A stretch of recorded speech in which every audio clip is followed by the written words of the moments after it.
Olá pessoal, nessa aula eu quero explicar para vocês como funciona e o que é, a matriz de Taguchi, que é uma matriz de delineamento de experimentos, uma DOE simplificada, A gente fala que é uma matriz ortogonal fatorial, tá bom? Então eu vou explicar aqui com detalhes para vocês.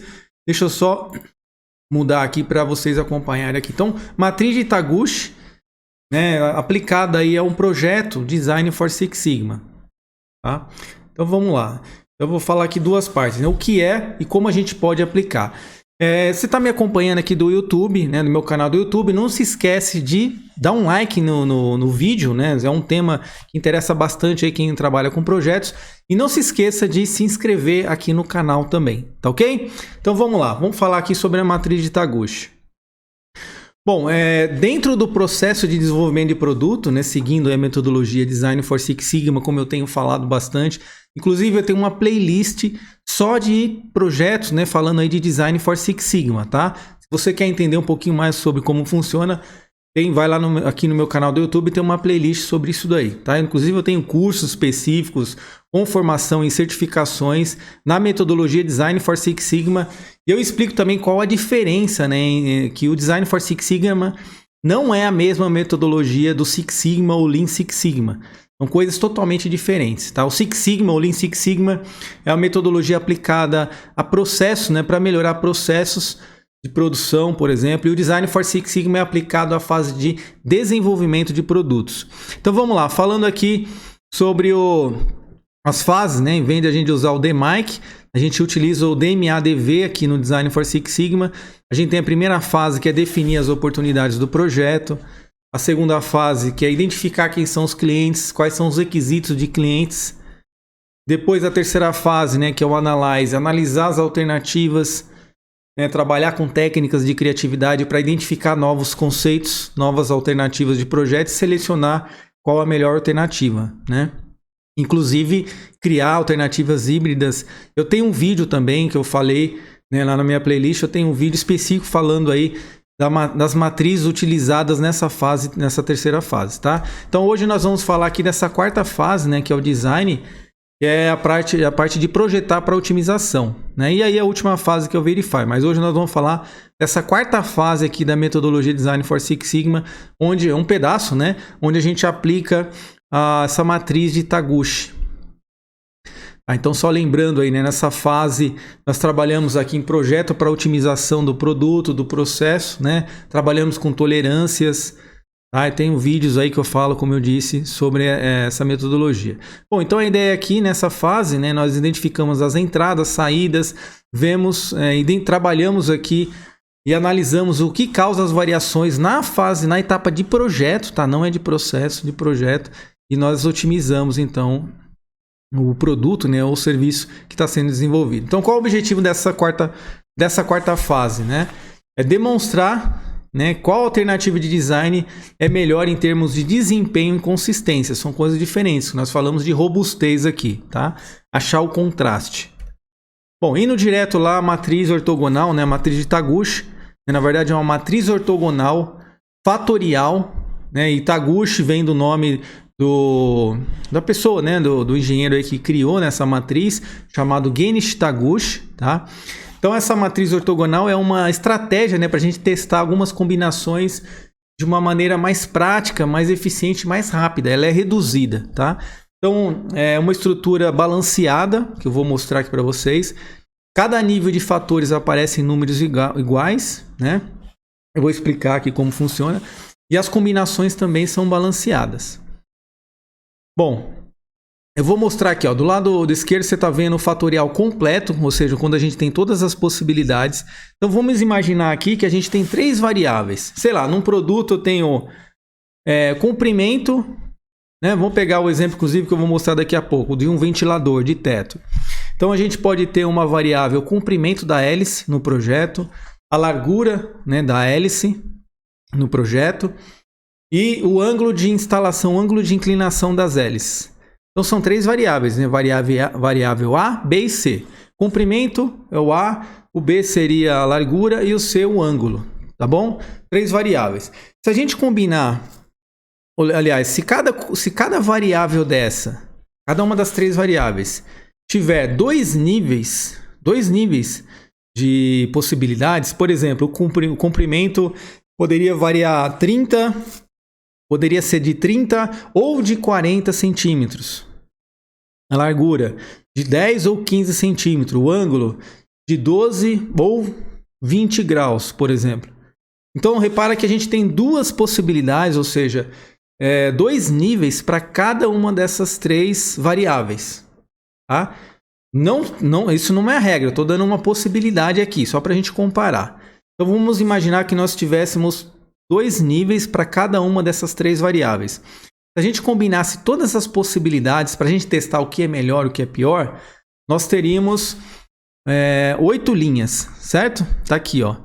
Variável 1, na variável A, o nível 1, variável B, nível 1, combinando todas elas, todas as possibilidades, 1, 2, 3, 4, 5, 6, 7, 8. Tá? Seriam 8 combinações possíveis entre essas três variáveis de dois níveis cada uma. Tá? Então essa a gente chama de fatorial completo, todas as combinações possíveis. Quando a gente usa uma fatorial fracionada, né? Por exemplo, aqui, né? Usando a matriz de Taguchi, a gente consegue fazer, nesse caso, com metade das combinações e mesmo assim analisar o experimento, analisar qual é a combinação mais adequada. Aí como isso funciona, né? Então, a matriz de Taguchi nos permite isso, tá? Só para você entender aqui essa comparação que eu estou mostrando. Então, ao invés da gente ter, no caso aqui, 8 combinações no laboratório para testar, montar cada um dos protótipos aqui e testar qual que dá o melhor resultado, nós poderíamos montar 4 protótipos diferentes, né? E testar essas possibilidades e ver qual que é melhor. Você vai falar assim, Fábio, mas eu não tenho, por exemplo, a combinação 2, 2, 2 que tem aqui embaixo. Ok. Mas a matriz de Taguchi, ela permite, mesmo não tendo todas as combinações, repare que é balanceado, ó, a variável C tem dois níveis, o nível 1 e o nível 2 aparecem na mesma quantidade, aqui aparece na mesma quantidade, aqui na mesma quantidade. Então isso que fala lá, que eu falei no slide anterior, que é uma matriz, né, balanceada. Então mesmo não tendo todas as combinações, é possível identificar qual é o melhor nível, né, 1 ou 2, de cada uma das variáveis. Tá? Isso que é interessante, é muito interessante isso na matriz de Taguchi, porque a gente consegue, né, a gente aplica isso em projetos, né, em vários projetos, a gente consegue um resultado mais rápido, mais barato, né, protótipo é caro para construir, para fazer os experimentos, os testes, gasta mais tempo.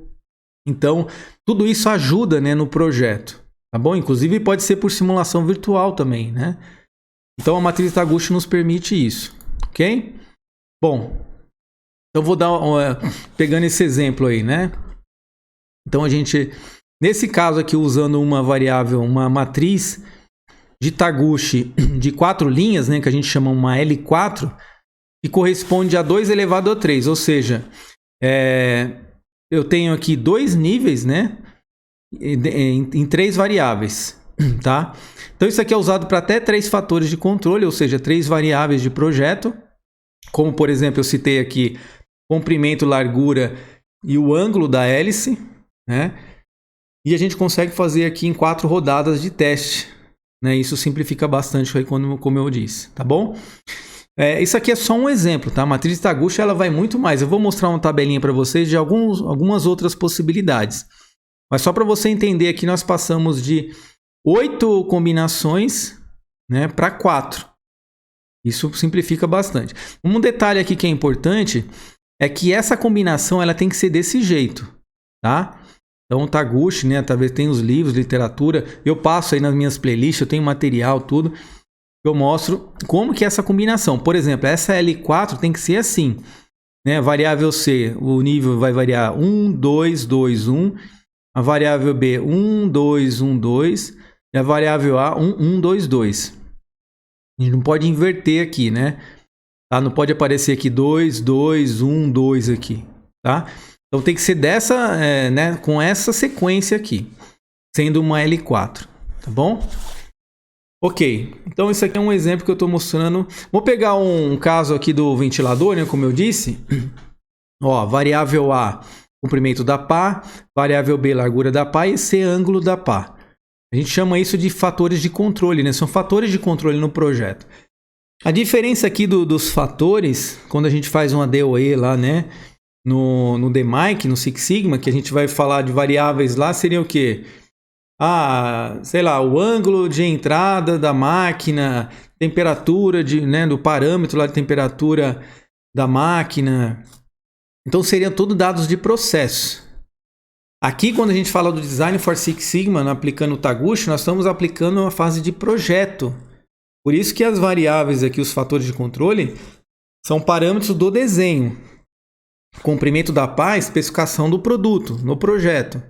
Largura da pá, ângulo da pá, são todas especificações que o time está buscando para identificar qual que é melhor, né? A melhor combinação ou o melhor valor de cada um desses fatores, de cada uma dessas variáveis, para determinar no projeto para colocar no desenho. Bom, outra informação, né? Quando eu falei para vocês, A, B, C, sendo uma L4, tem aquela combinação lá que eu expliquei, né? O C, 1, 2, 2, 1. O B, 1, 2, 1, 2. O A, 1, 1, 2, 2. Então, o que a gente faz? Quando a gente tem esse parâmetro, nós temos que substituir, né? Interpretar primeiro cada um desses valores e substituir aqui na tabela. Ou seja, a variável A é o comprimento da pá. Eu coloquei dois níveis, 30 e 40 centímetros. Então, eu vou colocar 30, por exemplo, e o 2, 40. Eu substituí aqui os valores. A variável B, que é a largura da pá, eu coloquei aqui dois valores, 10 e 15. Então, onde é 1, eu coloquei o menor valor de 10, né? E onde aparece 2 é 15. O 1 aqui é 10 e o 2 é 15. A variável C, eu determinei aqui dois valores, 12 e 20. Onde o C é igual a 1, eu coloquei 12. Onde o C é igual a 2, eu coloquei 20. Então, nós substituímos aqui.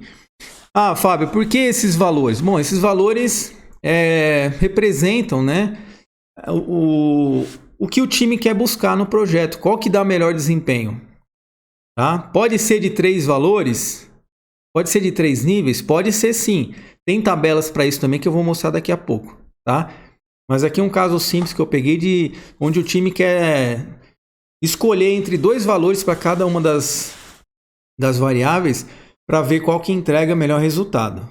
Bom, aí nós preenchemos a tabela, tá? Não vou entrar nesse detalhe aqui nesse vídeo para não estender muito. Mas aqui, né, a estrutura da matriz de Taguchi, tá? Aqui então, eu não vou colocar valores aqui, né, que aqui representa o experimento, mas só para vocês entenderem, eu tenho as entradas e o N1, N2, né, são os nós, né, ou fatores não controlados no projeto que afetam o resultado. Então aqui nós temos o arranjo de entrada, né, são os parâmetros de entrada e planejamento do projeto. O time quer estudar para identificar qual é o melhor valor, né, de cada variável. Aqui são as medições no projeto, como eu disse, né, vai fazer o experimento e coletar os resultados. E aqui por fim são os cálculos, né, para identificar qual que é mais robusto. Então a gente trabalha na matriz de Taguchi, nós trabalhamos com o cálculo do sinal ruído e o beta.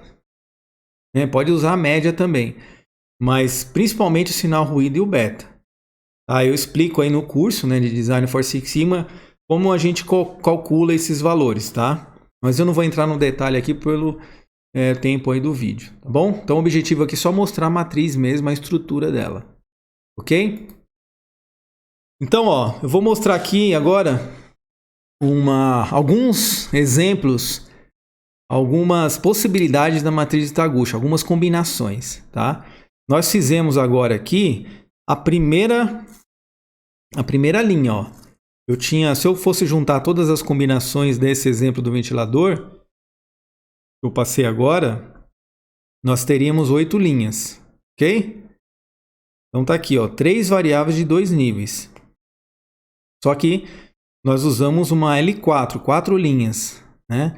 Número de variáveis 3, ok. Então nós reduzimos de 8 linhas para 4. É importante entender isso. Bom, eu poderia ter aqui eu poderia ter uma outra situação que, em vez de 3 variáveis de 2 níveis, eu posso ter até 7 variáveis de 2 níveis.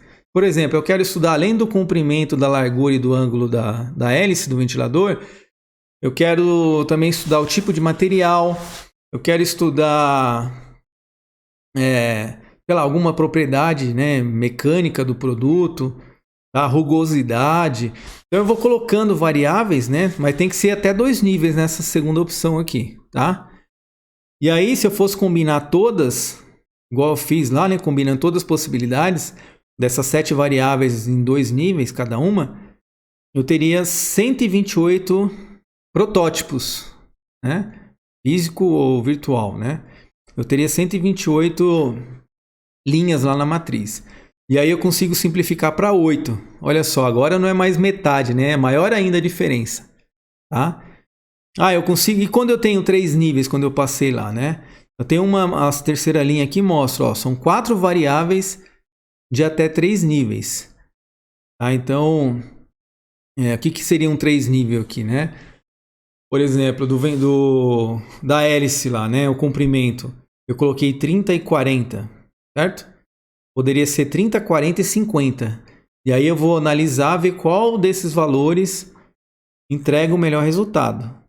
Tá? Então, quando o objetivo é esse, então nós temos que analisar aqui quantas variáveis de 3 níveis. Então, aqui até 4. Ó. Se eu fosse combinar todas as possibilidades, dariam 81 linhas. E a gente consegue fazer com 9, uma L9, 9 linhas. Isso é interessante. E aqui está o número de variáveis, ó, 4 variáveis.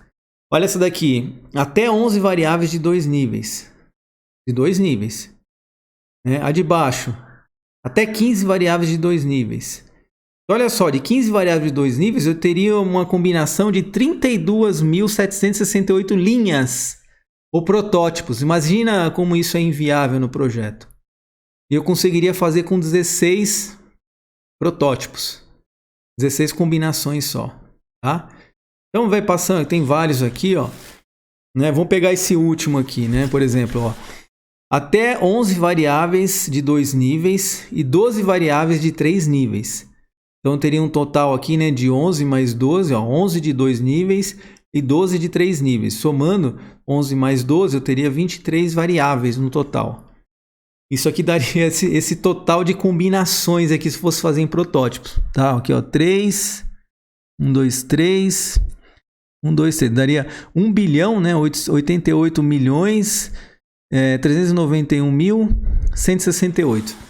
Protótipos. Totalmente inviável, né? E a gente conseguiria fazer com 36 linhas, ou seja, 36 protótipos. Então olha só a diferença, né? Então a matriz de Taguchi, ela nos permite isso, né? Simplificar o projeto. Tá? Então isso ajuda bastante, né? Quando a gente está trabalhando aí no projeto de desenvolvimento de produto e o time quer estudar detalhes, né, do projeto, ver se tem alguma possibilidade melhor. Tá? Esse aqui é um exemplo, né? A gente tem mais combinações aí. Tá bom? Então, gente, o que eu quis mostrar aqui nesse vídeo, né? Acho que até passei um pouquinho do tempo, né? Mas assim, o objetivo é mostrar para vocês, né, o benefício que a matriz de Taguchi traz num projeto Design for Six Sigma. Tá? Ele simplifica isso, ele consegue reduzir a quantidade de experimentos, né, que é uma fase importante no projeto. A gente está falando da fase de otimização, é uma fase importante no projeto de desenvolvimento de produto, e essa matriz ela garante, né, com menos combinações a gente interpretar e identificar qual que é a melhor combinação, tá? Eu não vou entrar aqui no detalhe para não estender esse vídeo, mas eu tenho vídeos aí que eu mostro, né, como aplicar, depois como é feita a análise, né? Eu posso colocar outros vídeos também com mais exemplos, tá bom? Então é isso, tá bom? Se você gostou ou tem mais dúvidas, né, quer pegar mais exemplos, quer que eu passe mais algum outro exemplo, então não deixa, né, já aproveita, como eu disse, dá um like aqui no vídeo, tá? Dá uma reforçada aqui no canal, se inscreve no canal, acompanha com a gente, e eu tô deixando aqui o meu Instagram, né, que é Professor Fábio Guedes. Eu tenho postado alguns vídeos lá no meu perfil, lá na minha bio do meu Instagram. Eu deixo ali os links de aulas, materiais, cursos, materiais que vocês podem baixar, e-books também, meu site, tá tudo lá, tá? E aqui no YouTube que eu tenho colocado também, tem várias playlists lá, tem playlist específica sobre esse assunto, tá ok? Então não se esquece, se inscreva no canal, deixa o like e até a próxima aula.